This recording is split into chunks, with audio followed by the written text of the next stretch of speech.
Marcus Rivera had the highest rating of any Uber driver in Washington, D.C., 4.98 stars across 8,347 trips.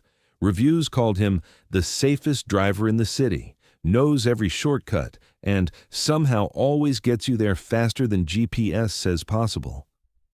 What they didn't know was that Marcus had spent 15 years navigating far more dangerous roads than the Beltway, in places where taking a wrong turn could cost more than time. It could cost lives. Tonight, his perfect rating was about to be tested in ways no passenger review could capture. And one curious rider was going to discover that some drivers carry more than just phone chargers and bottled water. Welcome to Daily Soldier Stories. Before we begin this story of hidden identities and unexpected heroes, tell me in the comments, from which city are you watching today? And if you believe stories like this deserve to be heard, hit that subscribe button to support the channel. The notification chimed on Marcus's phone at 11:47 p.m. Pickup request from downtown, destination Georgetown. He glanced at the passenger name, David Kim, first-time rider, and accepted the trip. Friday night runs were usually profitable, even if they meant dealing with drunk college students or arguing couples. Marcus pulled up to the address in his spotless 2019 Honda Accord. Clean interior, phone charger cables for every device, bottled water in the door pockets, and soft jazz playing at just the right volume. Everything calculated to earn those 5-star ratings that kept him busy every night. A man in his early 30s approached the car, checking the license plate against his phone.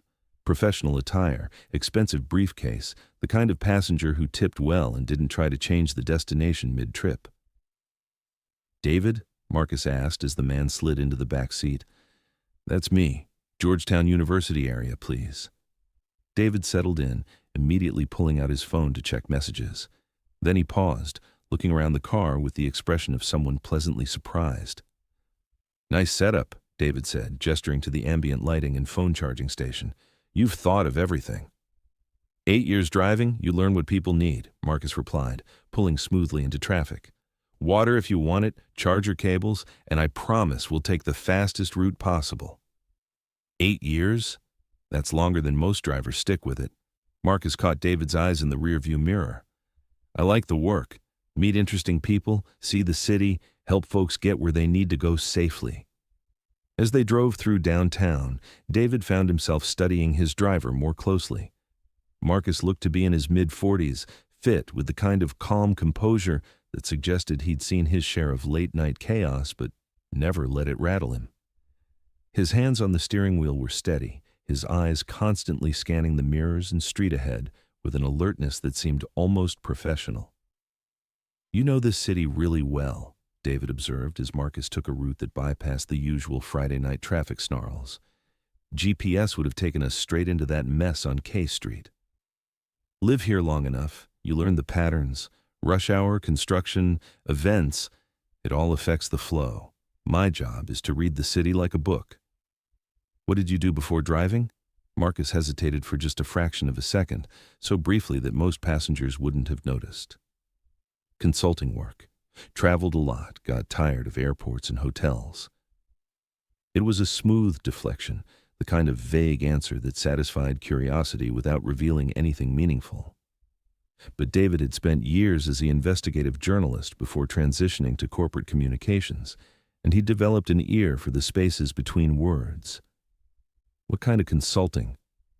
"Risk assessment. Help companies navigate challenging situations in difficult markets."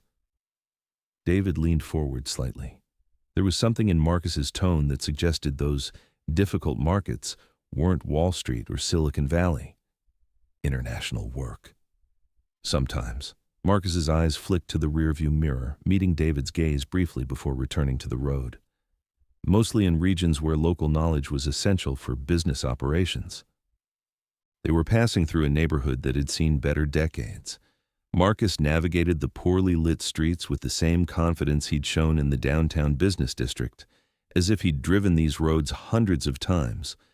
But more than that, he drove like someone who knew which corners might hide problems, which intersections to approach with extra caution. "You seem pretty comfortable in this area," David noted, Part of the job. Can't just stick to the nice neighborhoods if you want to make a living. Even late at night? Especially late at night. That's when people most need safe, reliable transportation. As if to underscore his point, Marcus slowed as they passed a group of young men gathered on a corner. Nothing obviously threatening, but the kind of scene that made most drivers nervous. Marcus acknowledged them with a subtle nod, and David was surprised to see a couple of them nod back, not challenging, but almost respectful. They know you? I've been working this area for years. Most folks are just trying to get by, same as everyone else. You treat people with respect, they generally return the favor. It was a diplomatic answer, but David sensed there was more to it. Marcus didn't just drive through these neighborhoods, he belonged here in some way, moved through them with the confidence of someone who understood the unwritten rules of the street. 20 minutes later, as they approached Georgetown, David found himself reluctant for the ride to end. There was something about this driver that intrigued him, a depth that went well beyond the usual small talk and efficient service. "Can I ask you something?" David said as Marcus pulled up to his destination. "Sure." "I looked at your profile while we were driving. 4.98 stars, over 8,000 trips. That's incredible. But the reviews, they're not just about good service. People write things like safest driver in the city and somehow always knows the right way to go. That's not normal for rideshare drivers." Marcus turned off the engine and shifted in his seat to look back at David directly. "What's your question? Who are you really? Because this," David gestured around the car, "this feels less like a side hustle and more like, I don't know, something else." Marcus was quiet for a long moment, studying David's face in the dim light from the street lamps. "You're a journalist," he said finally. It wasn't a question. David blinked, surprised. "How did you—" "The questions. The way you listen. The way you notice details most passengers miss." Marcus smiled slightly. "Also, your LinkedIn profile came up when I accepted the ride. Investigative reporter turned corporate communications. Old habits die hard, right? You research your passengers? Only when they start researching me." The next Friday night, David deliberately requested Marcus again. This time, he had questions prepared. "Back to Georgetown?" Marcus asked as David settled into the familiar back seat. "Actually, just drive around for a while. I'll pay for the time." Marcus raised an eyebrow in the rearview mirror. "Something specific you want to see?" "I want to understand something. Last week, you knew I was a journalist before I told you. You navigate this city like you've been studying it for years, not just driving through it. And those guys on the corner, they definitely knew you. Maybe I just have a good memory for faces." "Marcus, I've spent my career interviewing people who don't want to answer questions. You're deflecting like someone with practice at it." Marcus pulled over in a well-lit parking area near the Potomac and turned to face David completely. "What is it you think you're going to find, David?" "I think you're not just an Uber driver. I think this job is cover for something else, or maybe you're hiding from something. Your consulting background, the way you move through different neighborhoods, the fact that you seem to know everyone, but no one really knows you. And what if you're right? What if I'm not who I appear to be? Then I'd like to know who you really are." Marcus was quiet for several minutes, watching the late-night joggers and dog walkers along the waterfront path. When he spoke again, his voice had changed, less of the careful professional tone he used with passengers, more direct and honest. "David, there are people in this city, in every city, who do work that can't appear on LinkedIn profiles or job applications, work that requires them to disappear into other identities when it's over. Intelligence work, among other things. And when that work is finished, those people need to find ways to build new lives, legitimate lives, that let them stay connected to the world without drawing attention to what they used to do. So driving for Uber is a job that lets me help people, stay mobile, keep my finger on the pulse of the city, and pay my bills without anyone asking too many questions about my previous employment history." David leaned back in his seat, processing this confirmation of what he'd suspected. "What kind of work did you really do?" The kind that took me to places where speaking the local language meant the difference between completing a mission and ending up in a shallow grave. The kind where knowing every back road, every safe house, every person who could be trusted was essential for survival. CIA? Does it matter? The important thing is that Marcus Rivera, Uber driver, is who I choose to be now. The other guy, he served his purpose and now he's retired. But you kept the skills. You can't just turn off 15 years of training, reading people, assessing situations, staying aware of your surroundings. That becomes part of who you are. Is that why your passengers feel so safe? Because you actually know how to keep them safe. Marcus smiled, and for the first time, it reached his eyes completely. David, every person who gets in this car becomes my responsibility until they reach their destination. It's not just good customer service. That's how I was trained to think about the people counting on me. So the perfect rating isn't about customer service. It's about actually being the safest driver in the city. Something like that. David pulled out his phone and opened the Uber app, looking at Marcus's profile with new eyes. The reviews that had seemed impressive before now took on a different meaning. Always gets you there safely. Somehow avoided that accident on the highway.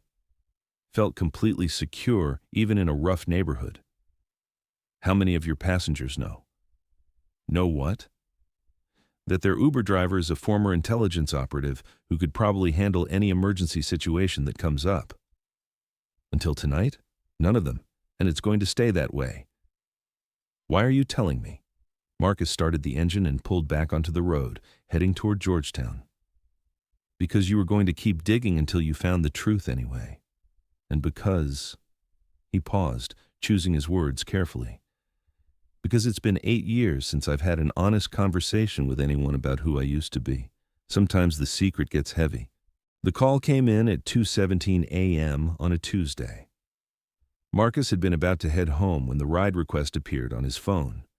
Pickup location in Southeast D.C., destination Reagan National Airport. Early morning flight, probably. But when he arrived at the address, the passenger who approached his car wasn't carrying luggage. She was a young woman, maybe 25, moving quickly and looking over her shoulder every few steps. When she slid into the back seat, Marcus immediately noticed she was shaking. "Airport, right?" he said calmly, noting the fear in her eyes. "Actually," she glanced back at the building she'd emerged from, "can we just drive for a minute? I need to think." Marcus had seen this before, in other contexts. Someone running from something, trying to figure out their next move. His training kicked in automatically. Assess the threat, secure the asset, maintain operational security. "What's your name?" he asked, pulling away from the curb. "Sarah." "Okay, Sarah, I'm Marcus. Whatever's going on, you're safe in this car, but I need to know if someone's following you." She looked at him sharply. "How did you experience? Are you in immediate danger?" Sarah was quiet for a moment, studying his face in the rearview mirror. Something in his tone, his composure, seemed to reassure her. "I think so. I work for a consulting firm, and I found some files that I don't think I was supposed to see them. Financial records, contracts with companies that don't exist, payments to offshore accounts. Money laundering? Or worse, and my boss knows I saw them.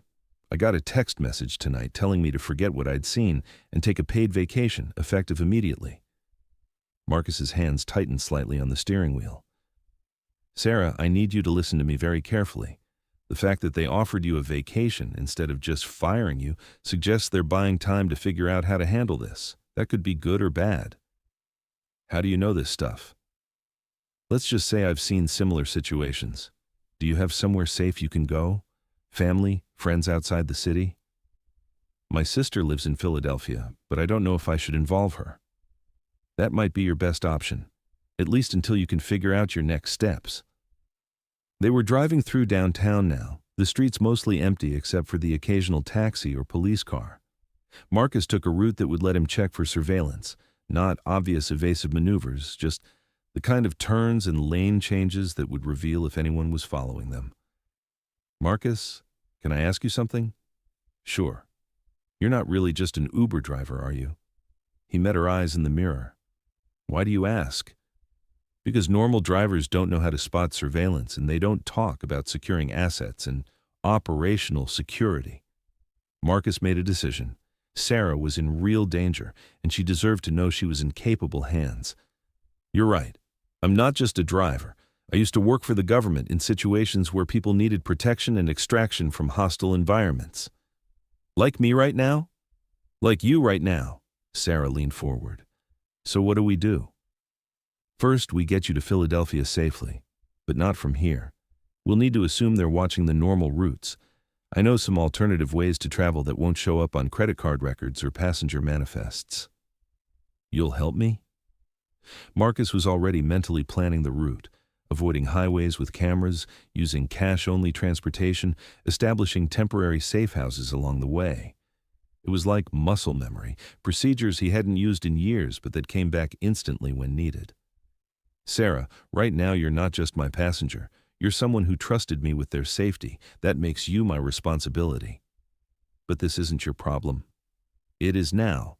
At 3:30 a.m., Marcus parked his Honda in a 24-hour garage downtown and walked 3 blocks to a used car lot that most people didn't know, sold vehicles after hours for cash, no questions asked.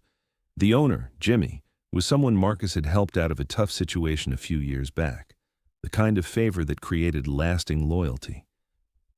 Need something clean for a friend, Marcus said, counting out bills. How long?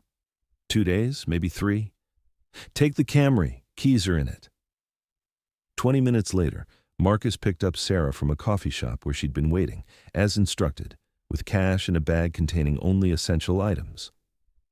Where are we going? She asked as they headed north on back roads that avoided the major highways. Baltimore first. There's a train station there where you can buy tickets without showing ID if you know who to ask. From there, you'll take Amtrak to Philadelphia. What about you? I'll make sure you get there safely, then I'll come back and see what I can find out about your consulting firm.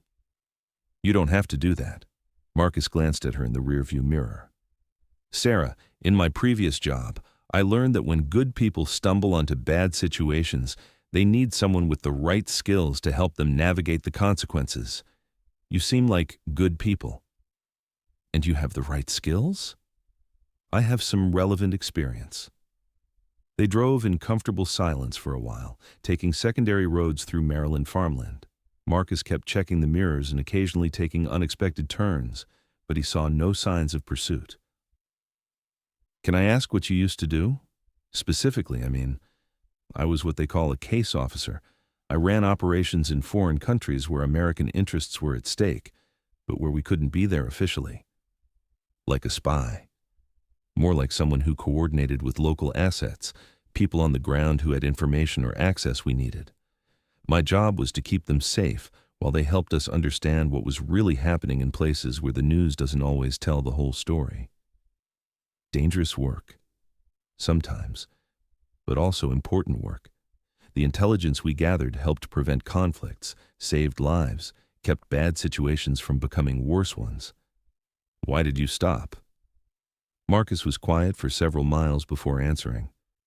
I had a case that went wrong. Someone I was responsible for protecting didn't make it home. After that, I realized I'd been doing the work for so long that I'd forgotten how to have a normal life. The agency offered me early retirement, and I took it. Do you miss it? I missed having a purpose beyond myself. That's part of why I started driving. It's a way to help people in smaller ways, day after day. And now? Marcus smiled slightly. Now I remember why I learned those skills in the first place, to help people who need help.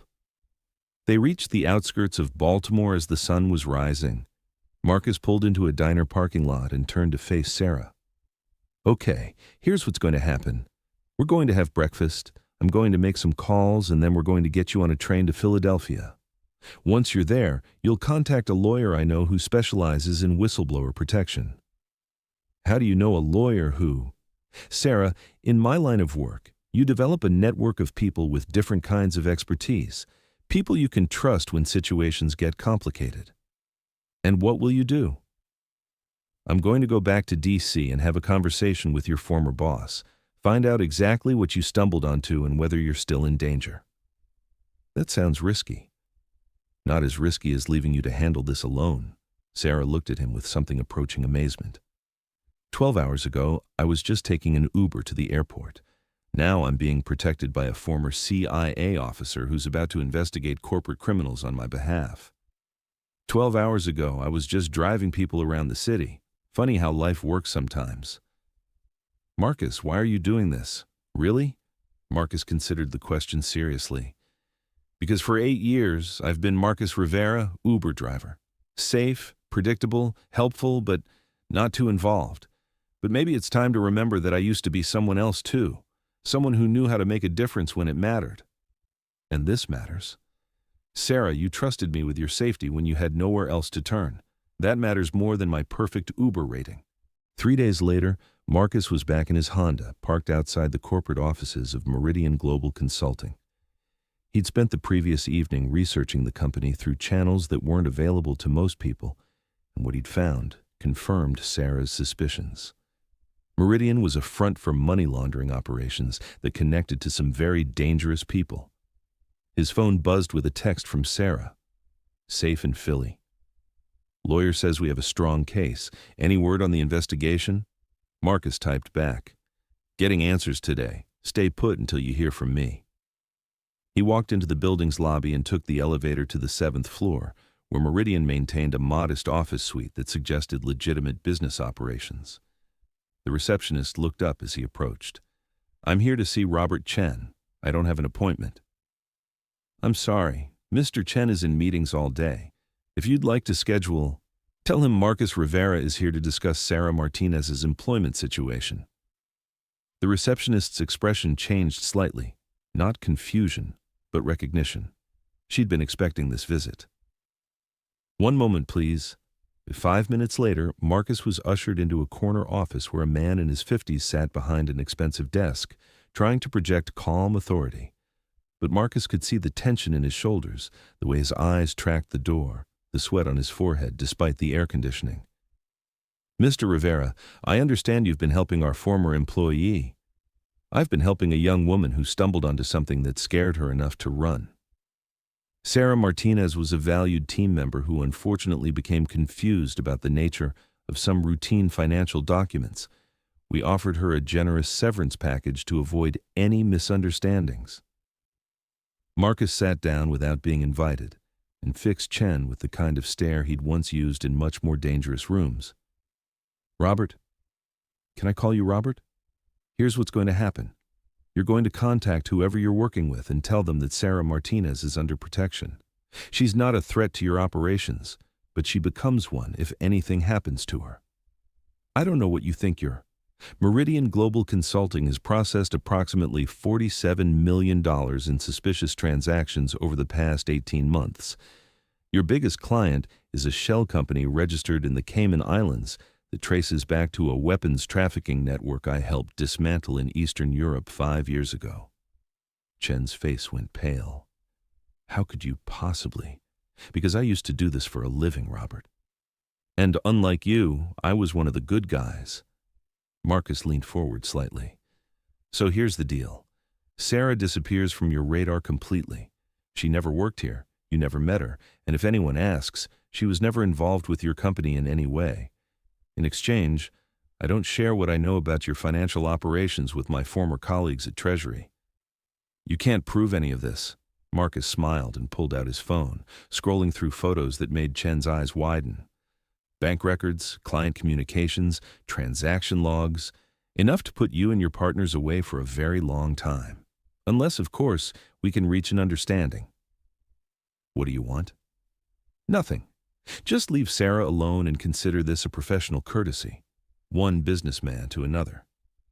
Marcus stood up and straightened his jacket. Oh, and Robert? If Sarah ever has any problems, if she gets followed, if she has accidents, if she receives threatening messages, I'll assume it came from you, and then our conversation becomes much less friendly. Who are you? Right now?